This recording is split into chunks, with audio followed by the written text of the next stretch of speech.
పరిశుద్ధ బైబిల్ గ్రంథం నుండి యాకోబు రాసిన పత్రిక మొదటి అధ్యాయము 12వ మాట. యాకోబు రాసిన పత్రిక మొదటి అధ్యాయము 12వ మాట, పేజీ నెంబర్ 210. చదవండి. శోధను సహించువాడు ధన్యుడు, అతడు శోధనకు నిలిచిన వాడై ప్రభు తను ప్రేమించే వారికి వాగ్దానం చేసిన జీవి కిరీటాన్ని పొందును. ఆమేన్, హల్లెలూయా. మనం చదువుకునే లేఖన బాగుండే ప్రభు మనందరితో మాట్లాడునుగాక. బిడ్డలారా, శ్రద్ధగా దేవుని యొక్క వాక్యాన్ని గమనించండి. బైబిల్ మాట్లాడుతుంది, శోధన ఏం చేయాలంట? సహించువాడు ధన్యుడు, అట్టివాడు దేవుని చేత జీవ కిరీటాన్ని పొందుకుంటాడని చాలా తేటతెల్లగా యాకోబు సంఘానికి రాస్తున్నాడు. ఈ పూట మీరు గమనించండి, మీ అందరి జీవితంలో శోధన అనే అనుభవాన్ని ఎప్పుడైనా చూసారా? శోధన అనుభవించలేదా? గట్టిగా మాట్లాడండి, కొంచెం గట్టిగా స్వరం ఎత్తి. అందరి జీవితంలో శోధన ఖచ్చితంగా ఉండి తీరుతుంది. ఈ శోధన ఎవరిని విడిచిపెట్టదు. ప్రవక్తలు మొదలుకొని విశ్వాసుల వరకు యేసుక్రీస్తు కూడా శోధింపబడి ఉన్నాడనే విషయాన్ని మీకు మరొకసారి తెలియపరుస్తున్నాను. సమస్య ఏమిటయ్యా అంటే, శోధన వస్తే ఎవరి గుడారం సరే శోధన కలిగితే వీరు పాపం చేస్తుంటారేమో అనుకుంటున్నారు మీరు. శోధన వచ్చిన ప్రతిసారి వాడు పాపం చేసినట్టు కాదు, కానీ శోధనకి లొంగిపోతే మాత్రం పాపం చేసినట్టే. ఆమేన్, హల్లెలూయా. మన జీవితంలో శోధన రాకుండా మానదు, అయితే మనం ఖచ్చితంగా దాన్ని జయించే వారిగా మారాలి. అక్కడ రాయబడిన మాట మీరు గమనించండి. ప్రభు అంట జీవ కిరీటాన్ని ఇస్తానంటున్నాడు. ఏ కిరీటం? కిరీటం ఎవరికి అనుగ్రహిస్తారు? ఎవడు పడితే వాడికి ఎవరు? గెలుచుడికి ఎత్తారు. ఇప్పుడు జీవ కిరీటాన్ని పొందాలంటే ఖచ్చితంగా శోధనని ఏం చేయాలి? మీరు జయించాలి. ఆమేన్, హల్లెలూయా. ఈ పోటీ నేను అంటాను, మీ అంతరంగ జీవితాల్లో మీ అంతర్గతంగా శోధన జయించే వారికి నిలబడుతున్నారా? లొంగిపోతున్నారా? శోధనను సంఘము ఖచ్చితంగా జయించే స్థితిలో ఉండాలి. యేసుక్రీస్తు వారికి శోధన కలిగింది, ప్రభు దాన్ని జయించినాడు, లొంగిపోలేదు. భక్తుడైన యోబుకి శోధన కలిగింది, అతడు దాన్ని జయించి 2 అంతల బహుమానాన్ని పొందుకున్నాడు. ఈరోజు నీకు నాకు శోధన కలుగుతుంది, జయించలేక లొంగిపోయి దేవుని మహిమను పోగొట్టుకుంటున్నాం. ఒక విషయం గుర్తుపెట్టుకోండి, మీ జీవితంలో ఒకవేళ శోధన కలిగినా దాన్ని జయించిన క్రీస్తు మన పక్షమున ఉన్నాడు కనుక మనము కూడా దాన్ని ఖచ్చితంగా జయించగలుగుతాం. నేను అంటాను, మీ జీవితంలో శోధన ఎందుకు కలుగుతుంది? శోధనకి కారణం ఏమిటి? అసలు శోధన ఎందుకు కలుగుతుందో ఈ వారం మొత్తం చెప్తాను, మీరు శ్రద్ధగా వినండి. ఆమేన్, హల్లెలూయా. బైబిల్ తెరవండి. శోధనకు కారణం ఏమిటో కొన్ని మాటలు ధ్యానం చేసుకుందాం. పరిశుద్ధ బైబిల్ గ్రంథం నుండి మత్తయి సువార్త 4వ అధ్యాయము 5-6 వచనాలు చదవండి. మత్తయి సువార్త 4వ అధ్యాయము 5-6 వాక్య భాగాలు అందరు తెలిసిన మాటలే. అంతటా అపవాది ఆయన తీసుకుని పోయి శిఖరమున ఆయన నిలవబెట్టి, నీవు దేవుని కుమారుడు అయితే కిందికి దూకుము ఆజ్ఞాపించును.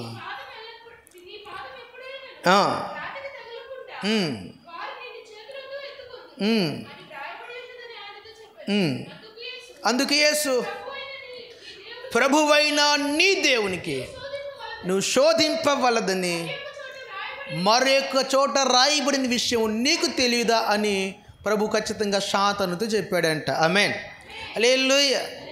యేసుక్రీస్తు వారికి శోధన కలిగిందంట. ఎవరికి? ఎవరి ద్వారా? గట్టిగా మాట్లాడండి. అపవాది ద్వారా యేసయ్య శోధింపబడ్డాడు. శోధిస్తున్నాడంటే ఏమని? నువ్వు పైకెక్కి దూకి చచ్చిపో. ఏమని? మీకు అప్పుడప్పుడు అనిపిస్తా చూసారా? చిచ్చి, ఈ సమస్యలు, ఈ బాధలు ఎక్కువైపోతున్నాయి, వెంటనే ఏం చేయాలా? చచ్చిపోతే పర్వాలేదు, గోల్ లేని బ్రతికండి. చావు రేపేది అపవాది. మరణాన్ని మనలో కలిగించిన అపవాది. 2 రోజుల క్రితం ఒక విషయం జరిగింది తెలుసా మీ ఎవరికైనా? 6 నెలల పిల్లోడు, 2 అమ్మా నాన్న, 3 చచ్చిపోయినారు ఊరేసుకొని. ఎవరి శోధన ఇది? 2 రోజులు అయ్యింది. అప్పుల బాధలు ఎక్కువైపోయి పాపం 6 నెలలు పసికంది, వాడికి ఏం తెలుస్తుందండి? అసలు నాకు మైండ్ పోయింది న్యూస్ చదివిన వెంటనే. ఊరు నాయన ఇట్టున్నారు ఇంద్రా అని. మీ జీవితంలో కూడా అప్పుడప్పుడు చనిపోతే బాగుండు అని ప్రేరణ కలుగుతుందా? నువ్వు శోధింపబడుతున్నావు, శాతాను చేత జాగ్రత్త. దాని మాటలకు ఒకవేళ నువ్వు తలొగ్గినావా, నువ్వు ఖచ్చితంగా నరకానికి వెళ్ళిపోతావు. యేసుక్రీస్తు వారిని శోధిస్తుందండి. ఎక్కడ తీసుకెళ్ళి చెప్పమంటారా? శిఖరము పైకి తీసుకువెళ్ళింది, శిఖరాగ్రి చేర్చింది కేసు అంటుంది. నువ్వు ఇక్కడి నుంచి దూకే నీ దేవుడు వచ్చి ఏం చేస్తాడు? కాపాడుతాడు, తన దూతలు పంపగలుగుతాడని శోధిస్తూ ఉంటే ప్రభు అంటాడు, దేవుని బిడ్డలను శోధించడం నీకు తగిన పని కాదు. ఆ విషయం నీకు తెలీదా? నీ దేవుని శోధించడం నీకు తగిన విషయమేనా? బిడ్డలారా, జాగ్రత్తగా దేవునికి వాక్యాన్ని గమనించండి. సమస్యలు ప్రతి వారికి వస్తాయి. సమస్య లేకపోతే వాడి మనిషే కాదు. నువ్వు శోధింపబడుతున్నావంటే అర్థం ఏమిటంటే నువ్వు మనిషివి, నీలో ఇంకా దేవుని ఆత్మ ఉంది, నీలో ప్రాణం ఉంది. నువ్వు ఎందుకు అర్ధాంతరంగా చావును కోరుకుంటున్నావు? మరణిస్తే బాగుండి అనుకుంటున్నావు? నీ సమస్యకు మరణమే పరిష్కారమా? ఎంత శోధన వచ్చినా దేవుని ప్రజలు వాటిని జయించేవారిగా ఉండాలి. ఆమేన్. ఒకటి గుర్తుపెట్టుకోండి, మరణపు శోధన కలిగించేది అపవాది. ఆమేన్. నీ జీవితంలో మరణపు ఆలోచనలు, మరణపు తలంపులు ఒకవేళ నీకు కనబడుతున్నాయి అంటే సాతానుడు ఏం చేస్తున్నాడు? దేవుడు మనిషిని పరిశీలిస్తాడు, సాతానుడే శోధిస్తాడు. నేను శోధించేది సాతానుపు దురాత్మ. దాన్ని మాట ఆలకించి నీ ఆయుష్ను తీసుకోవద్దు. నీ గుడారము, నీ కుటుంబం విచ్ఛిన్నమైపోతుంది. ఎన్ని సమస్యలు వచ్చినా బ్రతికి జయించండి. మరణపు తలంపులు ఈరోజు ఒకవేళ మీలో ఉంటే ఈ క్షణమే వాటిని నా తండ్రి తీసివేయునుగాక. హల్లెలూయా. సాతాను ఏం చేస్తుందంట?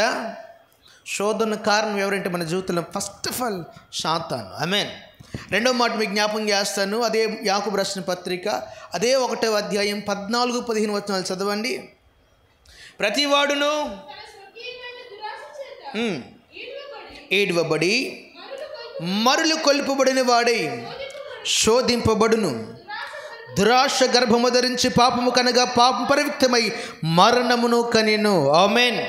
హల్లెలూయా. శోధింపబడడానికి, శోధన కలడానికి ఒకటి కారణం సాతాను అయితే, 2 మనిషి యొక్క సొంత ఆలోచన అంట. ఆమేన్. ఇక్కడ రాయబడిన మాట ఏమిటి? ప్రతివాడు తన స్వకీయ దురాలోచన చేత శోధింపబడుతున్నాడు. నీ జీవితంలో శోధన కారణం ఏమిటంటే నీ సొంత దురాశ. ఏం ఆశ అది? సొంత ఆశ ఉండొచ్చు, తప్పలేదండి. అందరికి సొంత ఆశ అంటే అర్థం చెప్తాను. ఒక మంచి గుడారం కట్టుకోవాలి, సొంత ఆశ, తప్పేం కాదు. కానీ పక్కిలు పడిపోవాలి, మా ఇల్లు మాత్రమే ఉండాలని కూడా మాత్రమే దురాశ. నేను హైదరాబాద్లో అలా చేశారు. 5 అంతస్తుల బిల్డింగ్ అనుకుంటా. పాపం కట్టిన దాకుండా పక్కన వాళ్ళు ఏం చేశారంటే ఇంటి పక్కన పెద్ద గొయ్యి వేశారు. ఇది కట్టే పక్క ఇంటి పక్కన గొయ్యి ఏమో జరుగుతుంది, ఆటోమేటిక్గా అది కాలమ్స్ మొత్తం బ్రేక్ అయిపోయినాయి, కూలిపోయి ఒక పక్క ఒరిగిపోయింది. నేను అంటాను, దురాశ ఉండకూడదు మనిషికి. ఈరోజు నువ్వు శోధింపడానికి కారణము నీ ఆలోచనలే, నీ యొక్క తలంపులే. నీతి లేని ఆలోచన శోధనకి కారణం. జీవితాల్లో చాలామంది బ్రతుకుల్లో క్రమరహితమైన ఆలోచనలు ఉంటున్నాయి. వాటి చేత చాలామంది శోధింపబడుతున్నారు. చాలామంది దురాశ చేత పతనం అయిపోయినారు. మీరు బైబిల్ గ్రంథంలో గెహాజీ గురించి ఒకసారి మీరు జ్ఞాపకం చేసుకోండి. ఎందుకు గెహాజీ రోగాన్ని సంపాదించుకున్నాడు? ఎందుకు శోధింపబడ్డాడంటే తన సొంత దురాలోచన. ఆకాను ఎందుకు పతనం అయిపోయినాడు? సొంత ఆలోచన. అన్నయ్య సఫీరా ఎందుకు పతనం అయిపోయినారు? మరణాన్ని వారికి మీరు గమనించారా? ఆకాను కావచ్చు, గెహాజీ కావచ్చు, అన్నయ్య సఫీరా కావచ్చు, యోధా కావచ్చు, వీరందరూ కూడా మరణాన్ని పొందుకున్నారంట బహుమానముగా. కారణము సొంత దురాలోచనలు, సొంత తలంపులు, సొంత ఆలోచన. ఈరోజు నువ్వు చేస్తున్న ఆలోచన ఎలాగుంది? దేవునికి అనుకూలంగా, దైవ చిత్తానుసారంగా, నిజంగా నీకు న్యాయంగా అనిపిస్తుందా? నీకు న్యాయంగా అనిపిస్తుంది కనీసం నేను చేస్తుంది సరైన పని అని ఎప్పుడు నీకు అనిపించిందా? చాలా జాగ్రత్త. నువ్వు రాంగ్ వేలు వెళ్తున్నావు. ఒకవేళ వెళ్తే శోధనకు నీవే కారణం. నీ గుడారము పతనం అయిపోవడానికి, ఇబ్బంది పడడానికి కారణము నీవే, ఎవరో కాదు. మనిషి యొక్క దురాలోచన అంట వారి యొక్క జీవితంలో శోధింపబడతారంట ఆ ఆలోచన చేత. కనుక ఈరోజు ఒకవేళ మీ జీవితంలో శోధింపబడుతున్నట్లయితే, ఆర్థికంగా కావచ్చు, అనారోగ్య సమస్యలు కావచ్చు, అప్పుల బాధలే కావచ్చు, ఆత్మీయ స్థితియే కావచ్చు, నువ్వు శోధింపబడుతున్నావంటే బిడ్డలారా గుర్తుపెట్టుకోండి, నీ స్వంత నిర్ణయాలు, స్వంత ఆలోచనలు నేను శోధనలోకి తీసుకువెళ్తున్నాయి. కనుక వెంటనే ఆ ఆలోచనలోంచి నువ్వు బయటపడాలి. ఆమేన్. అటు మనసు దేవుడు మనకు అనుగ్రహించునుగాక. హల్లెలూయా. మరొక మాట మీకు జ్ఞాపకం చేసి చదవని త్వరగా యోహాను రాసిన పత్రిక, యోహాను రాసిన మొదటి పత్రిక 2వ అధ్యాయము 16వ మాట. త్వరపడాలి. యోహాను రాసిన మొదటి పత్రిక 2వ అధ్యాయము 16వ మాట చదవండి. లోకములో ఉన్నదంతయు అనగా శరీరాశయు, నేత్రాశయు, జీవపుడ్డము తండ్రి వల్ల పుట్టినవి కావు, అవి లోక సంబంధమైనవి. దాని ఆశలు గతించిపోచున్నవి, కానీ దేవుని చిత్తము జరిగించేవాడు ఎల్లవెల్ల ఏం చేస్తాడంట అంటే వాడు శోధింపబడడు. మరి ఎవరు శోధింపబడుతున్నారు? లోకం కోసం ఆశపడి ఎవడైనా సరే శోధింపబడతాడు. లోకం కొరకు ప్రయాసపడేవాడు ఎవడైనా సరే శోధనలోకి వెళ్ళిపోతాడు. నీ శోధనకి కారణం ఒకవేళ లోకం కావచ్చు. లోకం అంటే అక్కడ చక్కగా మూడు విషయాలు చెప్తున్నాడు. ఒకటి ఏంటంటే శరీరాశ, నేత్రాశ, జీవపు డమ్మము. డాంబికమైన జీవితం కావచ్చు, అంటే బయటకు బ్రతుకుతున్నట్టుగా కనబడుతూ లోపల చచ్చిన వారి ఉండుట. అందుకే ప్రభుట్టి వారిని చూస్తున్నారు, వీళ్ళు సున్నం కొట్టిన సమాధిలో. రెండవది నేత్రాశ, చూసిన ప్రతిదాన్ని కోరుకోవడం. ఆమేన్. కొంతమంది ఒక్క చోట ఆగిపోవట్లేదండి. ఒక్క చోట చూసిన ప్రతిదీ ఆశే. ఈ నేత్రాశ చాలా భయంకరమైంది.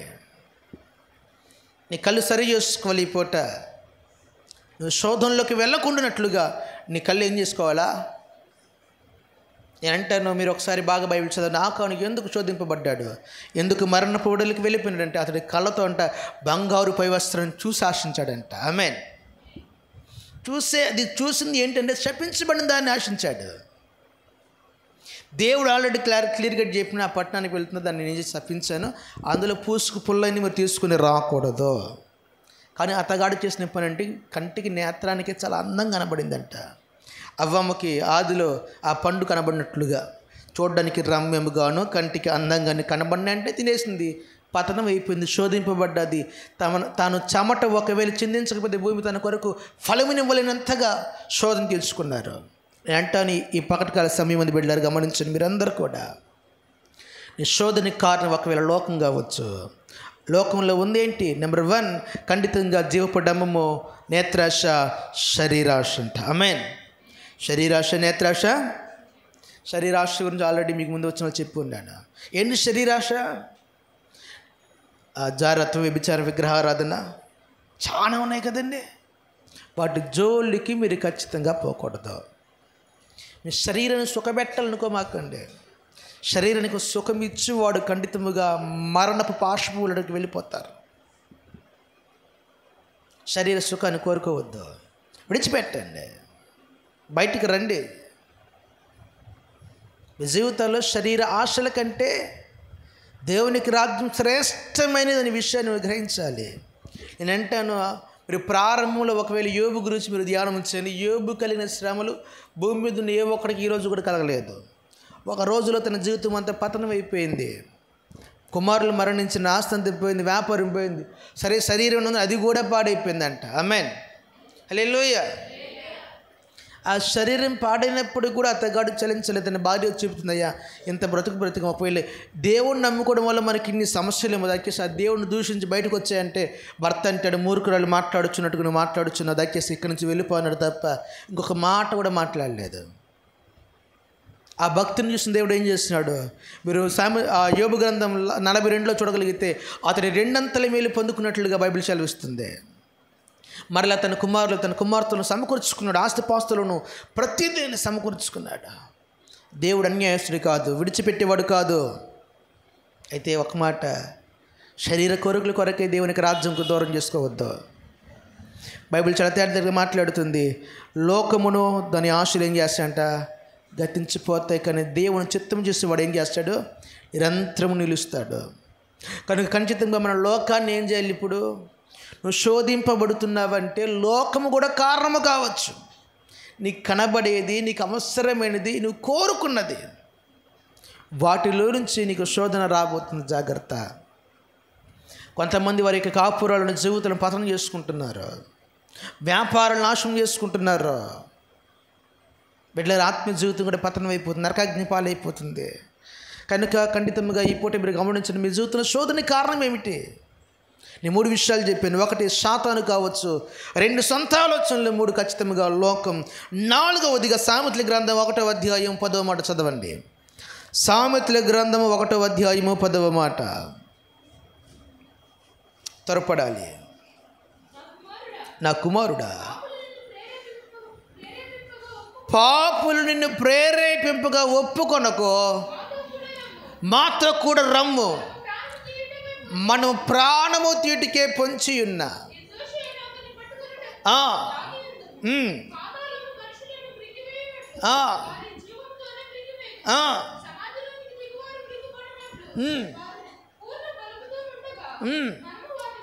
హల్లెలూయా. శ్రద్ధగా ఈ మాటలు గమనించండి.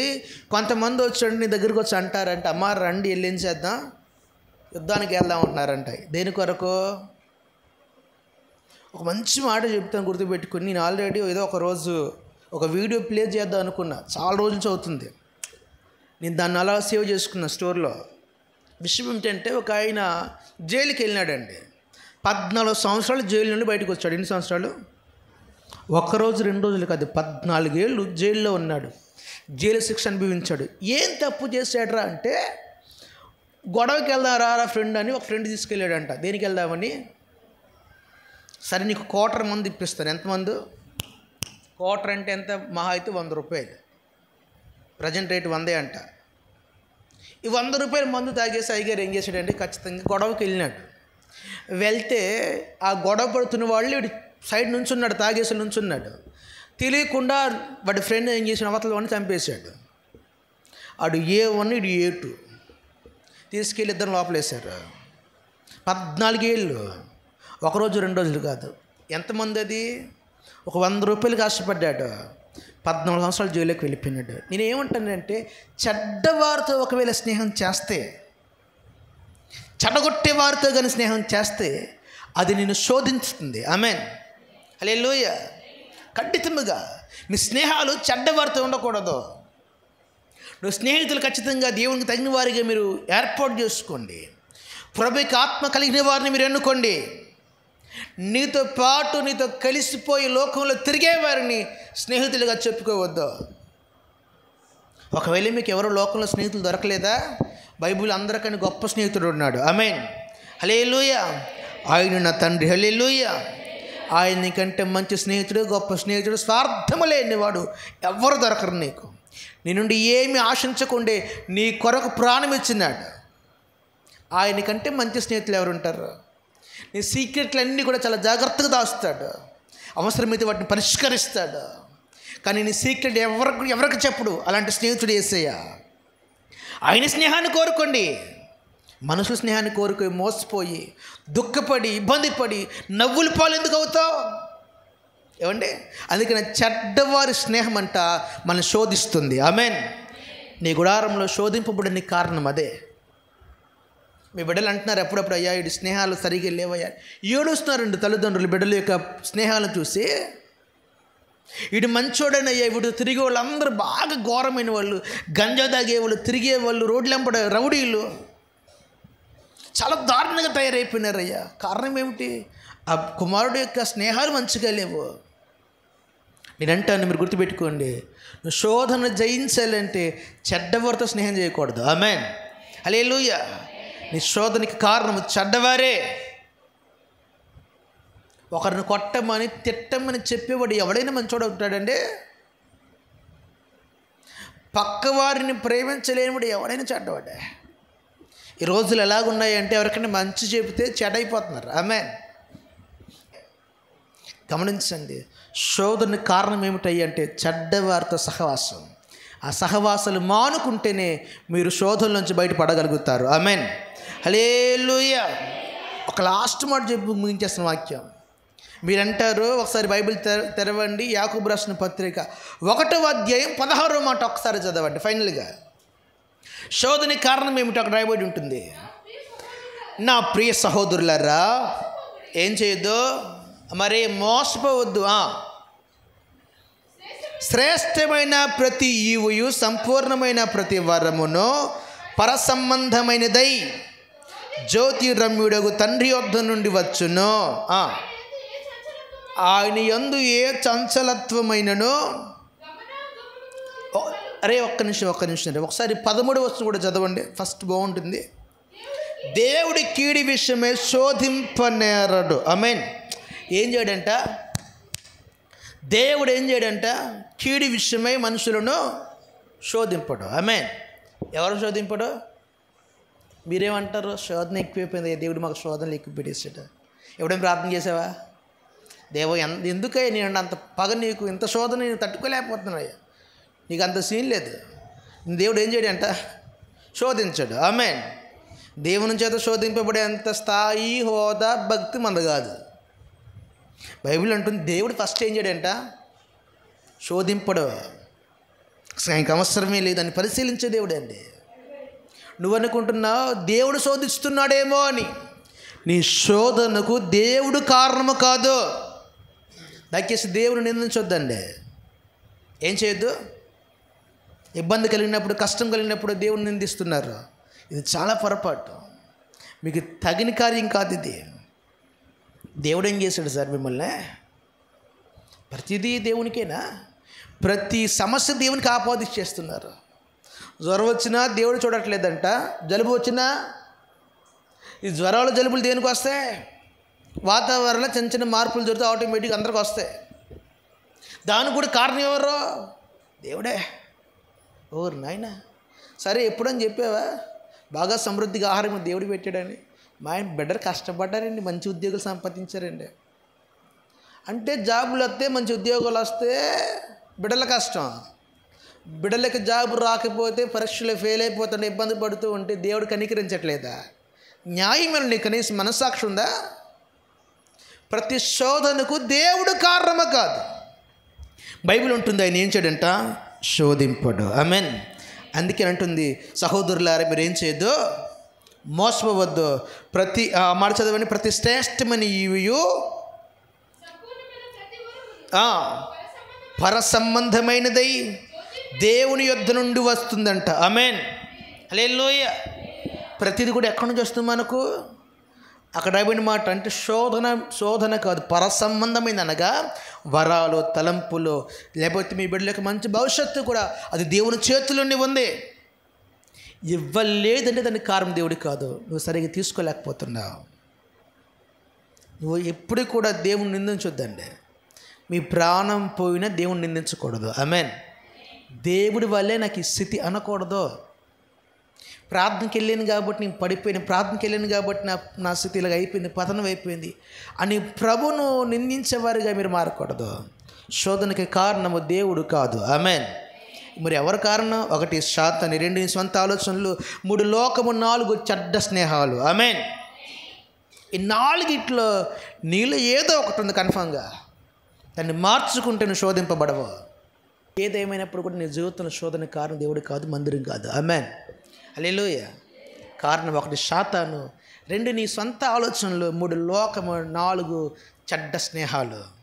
ఈ 4 నీలో లేకుండా జాగ్రత్త పడు. దేవుడు ఖచ్చితంగా శోధన జయించే శక్తిని ఇస్తాడు. ఆమేన్. మరొకసారి చెప్తున్నాను, శోధింపబడుట పాపము కాదు, కానీ శోధన ఖచ్చితంగా లొంగిపోతే పాపమే. శోధన జయించి దేవుడు మన పక్షాన ఉన్నాడు. ఖచ్చితంగా దేవుడు కృపను ఇవ్వగలుగుతాడు. అటు కృపట అభిషేకము ఈ పూట దేవుడు మనందరికీ అనుగ్రహించునుగాక. అటు మహిమతిగా దేవుడి మన నింపునుగాక, బలపరచునుగాక. కళ్ళు మూసుకుని ప్రార్థన చేసుకుందాం.